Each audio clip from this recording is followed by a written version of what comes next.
பாலபாரதி வணக்கம் மேடம். திமுக ஆட்சியில் போராட்டங்கள் நடத்துறதுக்கான அனுமதிகள் கொடுக்கப்படவில்லை அப்படின்னு சொல்றாங்க சத்யன். பிரதான எதிர்க்கட்சி தலைவர் சொல்றாரு. அதிகப்படியான போராட்டங்கள் நடத்தினது மார்க்சிஸ்ட் கட்சி தான். அனுமதி கொடுக்குறாங்களா கொடுக்கலையா நீங்க சொல்லுங்க, யதார்த்தத்தை சொல்லுங்க. யதார்த்த நிலைமைகளை விளக்குவதற்கு முன்னாடி ஏற்கனவே பேசின சகோதரருக்கு பதில் சொல்லி ஆகணும். அவருக்கு சொல்ற பதில் இல்லை. அதிமுக மாதிரி ஒரு தமிழ்நாட்டுல ஒரு நீண்ட காலம் ஆட்சியில் இருந்த ஒரு கட்சி, அந்த கட்சி ஒரு திமுக அரசை பாசிச திமுக அரசு அப்படின்னு சொல்வது ரொம்ப ரொம்ப அபத்தமானது மட்டுமல்ல, ஒரு கடுமையான கண்டனத்திற்குரிய விமர்சனம் அப்படின்னு நான் பார்க்கிறேன். இதுவே பாசிச பாஜக கட்சியோடு கூட்டணி சேர்ந்ததுக்காக அதிமுகவை பாசிச அதிமுகன்னு சொல்றாங்க. திமுகவுக்கும் அதிமுகவும் தமிழ்நாட்டுல எதிரும் புதிருமாக மாறுபட்ட கொள்கையில இருந்து வர்றது. ஆனா அது ஒரு திராவிட இயக்கத்திலிருந்து வந்த இரண்டு கட்சிகள். ஆனா இப்படி திமுக அரசை பாசிச திமுக அரசுன்னு சொல்ற அளவுக்கு அதிமுக போகுதுன்னா ரொம்ப ஆச்சரியமா இருக்கு, மிக மிக கவலையாக இருக்கிறது. அந்த கட்சியினுடைய தலைவர் சகோதரர் திரு எடப்பாடி அவர்கள் திமுக அரசு மேல நீங்க விமர்சனம் வைங்க. இப்போ காவல்துறை அனுமதி கொடுக்கல, வளர்மதி அம்மா போராடுறப்போ அடிச்சுட்டாங்க அல்லது அவங்கள கைது பண்ணிட்டா, இதெல்லாம் நீங்க சொல்லுங்க. ஆனால் ஒரு அரசை பற்றிய ஒரு நிர்ணய மதிப்பீடு என்பது என்ன அதிமுகவுக்கு? அதுதான் சர்வாதிகாரம் அப்படின்னு சொல்றாங்க. சர்வாதிகாரத்தையும் பாசிசத்தையும் நாங்க பிரிச்சு பார்க்கல அப்படின்னு சொல்றாரு சத்யன். அதுதான் தவறு. அவங்க எந்த இடத்துல இருந்து பாக்குறாங்கன்னா, அதிமுக ஆட்சிக்கு வரணும், அதுவும் பாஜகவோட சேர்ந்து அதிகாரத்தை பிடிக்கணும். அப்போ அந்த அதிகார இடத்துல இருந்து நீங்க பார்க்கிற பொழுது திமுக அரசாங்கம் ஒரு சர்வாதிகார அரசு, ஒரு ஜனநாயகத்துக்கு விரோதமான அரசு, அந்த வார்த்தைகள் வேற. ஆனா பாசிசம்னு போடுற வார்த்தை வேற. ரெண்டுக்கும் வித்தியாசம் இருக்கு. பாலபாரதி மேடம், அவர் சொன்னதை நான் இங்க இன்னொரு எதுக்காக சொன்னாருன்னு அவர் நரேட் பண்ணதை நான் சொல்றேன். வேங்கை வயல் இங்கதான் இருக்கு, மேல்பாதி பிரச்சனை இங்கதான் இருக்கு, அண்ணா பல்கலைக்கழகத்துல பெண்களுக்கு எதிரான ஒடுக்குமுறை இங்கதான் இருக்கு, அண்ணா நகர்ல, இப்படி பட்டியலிட்டு கொண்டுதான் அவர் சொல்றாரு. நீங்க என்னெல்லாம் பாஜக மேல குற்றச்சாட்டுகளை வைக்கிறீங்களோ அதே குற்றச்சாட்டுகள் இங்க திமுக மேல இருக்குன்னு சொல்றாரு. இப்போ உச்ச நீதிமன்றம் சமீபத்துல ஒரு வரலாற்று சிறப்பு மிக்க தீர்ப்பு கொடுத்தாங்க. ஆளுநர் இத்தனை ஆண்டு காலமாக ஒரு சட்டமன்றத்தில் நிறைவேற்றப்பட்ட தீர்மானங்களை வைத்திருப்பதை ஏற்றுக்கொள்ள முடியாது, ஆகவே அவசரம் கருதி 10 தீர்மானங்களை இப்போதே அமலுக்கு கொண்டு வர்றோம் அப்படின்னு சொல்லி உத்தரவே போட்டாங்க. அதை தமிழ்நாடு அரசு ஏற்று துணைவேந்தர் நியமனத்துக்கு போனா அவசரமாக பாஜக பாளையங்கோட்டை பாஜக பிரமுகர் அப்பீல் போனாங்க, வழக்கு போட்டாங்க. ஆனா இங்க மேல்பாதி வேங்கை வயல் அப்படின்னு வரிசையா பட்டியலிட்டு கொண்டு இருக்கிறாங்க. சமூக நீதி பேசுற இடத்துல இதெல்லாம் நடக்குதா? அண்ணா பல்கலைக்கழகம் உட்பட அந்த பட்டியலுக்குள்ள வர்றேன். ஸ்டெப்பா தான் இறங்க முடியும், ஒவ்வொரு ஸ்டெப்பா தான் இறங்க முடியும். திடீர்னு புதுச்சா காலு அடிவிடும்ல. ஆகவே அந்த பாளையங்கோட்டை பாஜக காரரு வழக்குக்கு போறாரு. கோடை கால விடுமுறை, நீதிமன்றங்களுக்கு ஒரு பரப்பு இருக்கிறது. இந்த விடுமுறையில கூட அவசரமாக இடைக்கால தடை உத்தரவை உச்ச நீதிமன்றத்துக்கு எதிராக உயர் நீதிமன்றம் கொடுக்குது. இது என்ன பாசிச நடவடிக்கையா இல்ல இது ஜனநாயக ரீதியான நடவடிக்கையா? அப்போ துணைவேந்தர் நியமனமே இல்லாமல் தமிழ்நாட்டினுடைய உயர் பல்கலைக்கழகங்கள் இருக்கிறது. இது திமுக குடும்பத்து பிரச்சனை இல்ல, திமுகவினுடைய உட்கட்சி பிரச்சனை இல்ல, தமிழ்நாட்டு மக்களினுடைய அதாவது குழந்தைகளினுடைய எதிர்கால கல்வி பிரச்சனை. அப்போ நம்ம பல்கலைக்கழகங்களுக்கு துணைவேந்தரே நியமனம் இல்லைன்னா இதை தடுப்பது யாரு? அதுதான் பாஜகவினுடைய பாசிச குணம் நம்ம சொல்றோம். நீதிமன்றத்தை நீங்க பாஜகவை பாசிச குணம்னு சொல்லிட்டீங்க. ஆனா இங்க இந்த அரச நீங்க என்ன மாடல்னு சொல்லுவீங்க?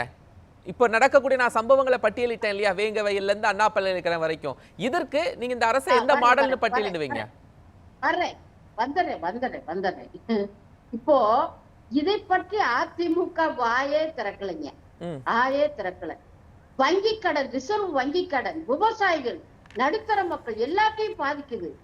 நீங்க கொண்டு போய் நகையை அடமானம் வச்சாக்கா அந்த நகைக்கு சொந்தக்காரரா அவரு அப்படின்னு சொல்லி நீங்க சான்றிதழ் கொடுங்கன்னு கேக்குது. இது அதிமுக கண்டிச்சதா? மார்க்சிஸ்ட் கம்யூனிஸ்ட் கட்சி உடனடியாக கண்டன அறிக்கை விட்டு எங்களுடைய செயலாளர் பே சண்முகம், MP சு வெங்கடேசன், எதிர்கட்சியாக இருந்தாலும் பாஜகவோடு எந்த கொள்கை உடன்பாடும் கிடையாது, நிதியமைச்சர் உடனே சந்தித்து வாபஸ் வாங்க வச்சோமா இல்லையா? அதிமுக தலையீடு என்ன? அதிமுக தமிழ்நாட்டு மக்களினுடைய மேடம் இதுவரை மேடம் நீங்க நடத்துற போராட்டத்துக்கு எல்லாம் அனுமதி கிடைச்சுதா? நேர நீங்க பல விஷயம் சொன்னாலும் நான் டைரக்டாவே சில கேட்டுறேன். நீங்க நடத்துற போராட்டம் எல்லாத்துக்கும் அனுமதி கிடைச்சுதா? இருங்க, மூன்றாவது ஸ்டெப்புக்கு நான் வந்துடுறேன். அப்போ என்ன காரணம் சொல்லுங்க. மக்கள் நேரடியாக பாதிக்கக்கூடிய பல பிரச்சனைகளில் அதிமுக உள்ள வர்றதில்ல. ஆனா இன்னொரு பக்கம் அவங்க இப்ப சொல்லக்கூடிய போராட்டம் பண்றதுக்கு மார்க்சிஸ்ட் போராட்டம் நடத்துறதுக்கு அனுமதி கிடைக்கல, விசிக அவங்க கூட்டணி கட்சியில இருக்கக்கூடிய விசிக போராட்டம் பண்றதுக்கு அனுமதி கிடைக்கல அப்படின்னு அவங்க எல்லாம் சொல்றாங்களே. அதுக்குள்ள வந்துரும், நேரம் குறைவா இருக்கு. நம்ம செவிலியர்கள் போராட்டம் நடத்துறதுக்கு செவிலியர்கள் போராட்டம் நடத்தினா கூட குண்டுகட்டாக தூக்கி மாற்றுறாங்க. இல்ல, அது வேங்கை வயல் பிரச்சனையும் இன்னும் சொல்லி இருக்கக்கூடிய 1-2 சம்பவங்கள். அதிமுக மக்கள் பிரச்சனை ஒண்ணு அறையில தலையிடுதுங்க. பிரச்சனையில தலையிட்டு இருக்கோம். அணையாபுத்தூர் அணையார கரையில இருந்து 500 வீட்டை இடிச்சுட்டாங்க. அதிமுக எங்க வந்துச்சு சொல்லுங்க. உங்களுக்கு எல்லாம் அனுமதி கிடைச்சுதான் கேக்குறேன் மேடம். அமராவதி கூட்டுறவு ஆலை, சர்க்கரை ஆலை, நீங்க இறங்கின எல்லா இல்ல நீங்க நிறைய போராட்டம் பண்ணீங்க, அதிமுக களத்துக்கு வரலைங்க, உங்களுடைய நாம்ச வச்சுக்குவோம். ஆனா நீங்க பண்ண போராட்டத்துக்கு எல்லாம் அனுமதி கிடைச்சுதான் சொல்லுங்க. அவர் சில போராட்டங்களுக்கு அனுமதி கிடைக்கல, ஒருவேளை மார்க்சிஸ்டுக்கு அனுமதி கொடுத்திருக்கலாம், அதிமுக போராட்டம் நடத்த அனுமதி கொடுக்கலங்கிறாங்க. நீங்க கேக்குற கேள்வி எனக்கு நல்ல தெளிவாவே அப்பவே புரிஞ்சிருச்சு. சொல்ல வர்றேன், சில போராட்டங்களுக்கு அனுமதி கொடுக்கறாங்க, சில போராட்டங்களுக்கு அனுமதி காவல்துறை கொடுக்கறது இல்ல. தமிழ்நாடு அரசை எங்களுடைய மார்க்சிஸ்ட் கம்யூனிஸ்ட் கட்சியினுடைய மாநில மாநாட்டிலேயே முன்னாள் மாநில செயலாளர் கே பாலகிருஷ்ணன் கடுமையா விமர்சனம் செய்தாரு. மேடம் மக்களுக்காக நீங்க அதிமுக விட்டுருங்க, மக்களுடைய பிரச்சனைக்காக களத்தில் இறங்கி போராடக்கூடிய மார்க்சிஸ்டுக்கே அனுமதி கொடுக்கல அப்படின்னு சொல்றத எப்படி எடுத்துக்கலாம்? எல்லா போராட்டம் நீங்க மக்களுக்கான போராட்டம் எல்லாமே இல்ல, சில போராட்டங்களுக்கு அனுமதியை நாங்க போராடி வாங்கிடுறோம். ஏன் கொடுக்கல மேடம்? நீங்க போராடி வாங்கிடுறீங்க, ஏன் கொடுக்கலன்னு சொல்லுங்க மேம். அது மக்கள் போராட்டம் தானே. அத நீங்க முதலமைச்சர்கிட்ட தான் கேட்கணும். எஸ், அததான் கேக்குறாங்க. அதுதான் நாங்களும் கேட்டுக்கிட்டு இருக்கோம். அதிமுக கேட்கறது வேற. அதிமுக பாசிச திமுக அரசுன்னு சொல்லிட்டு எங்க போய் கேட்பாங்க? அவங்க பாசிச பாஜக அரசுகிட்ட போய் கேட்க சொல்லுங்க. நாங்க அப்படி இல்ல. நேற்று அமராவதி கூட்டுறவு சர்க்கரை ஆலை எங்களுடைய கட்சி தான் விவசாயிகள் சங்கம் போராட்டம் நடத்தியது.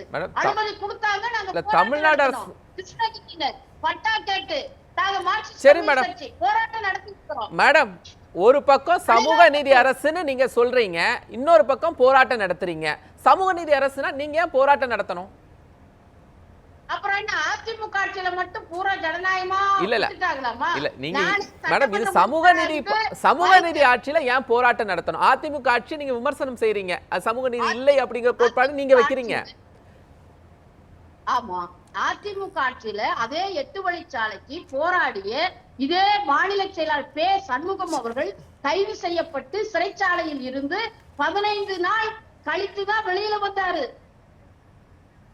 மேடம், இப்பவும் பரந்தூர் வேங்கை வயல் எல்லாத்துக்கும் தீர்வு சரியா கிடைச்சுதா மேடம்? இருக்கட்டும், இந்த ஆட்சியில எப்படி இருந்துச்சுன்னு சொல்லுங்க. இந்த ஆட்சியா என்ன மாடல்னு நீங்க சொல்றீங்க, அதை மட்டும் சொல்லிருங்க மேடம். நீங்க பாசிச மாடல்ல சொல்லக்கூடாது, அதை கண்டிக்கிறீங்க, வன்மையா கண்டிக்கிறீங்க. அப்படிங்கும்போது இந்த ஆட்சி என்ன மாடல்னு மார்க்சிஸ்ட் சொல்லுது. அதிமுக ஆட்சியிலையும் திமுக ஆட்சியிலையும் காவல்துறை என்பது உழைப்பாளி மக்கள் தொழிலாளி வர்க்கத்திற்கு அவர்களுடைய ஜனநாயக உரிமைக்கு எதிராக தான் இருக்கிறது. சரி. ஆகவே இது அதிமுக சொல்வதற்கு அவர்களுக்கு ரைட்டே கிடையாது. அவங்க ஆளும் அரசாங்கமா இருக்கிறப்ப ஒரு காரணம் சொல்லுவாங்க, எதிர்கட்சியா மாறின பிற்பாடு இன்னொரு காரணம் சொல்லுவாங்க. நன்றி மேடம், நம்ம தொடர்ந்து பேசுவோம். ஆட்சிகளும் போராடிக்கிட்டு தான் இருக்கோம். ஆகவே இந்த தொழிலாளி வர்க்கத்தினுடைய போராட்டங்கள், பொதுமக்களினுடைய போராட்டங்கள், எந்த ஆட்சி வந்தாலும் மார்க்சிஸ்ட் போராடணும், சமூக நீதி ஆட்சி வந்தாலும் மார்க்சிஸ்ட் போராடணுங்கிற சூழல் தான் இருக்கு தமிழ்நாட்டில் அப்படின்னு பதிவு செய்றீங்க. ஆமா. சரி, தொடர்ந்து பேசலாம்.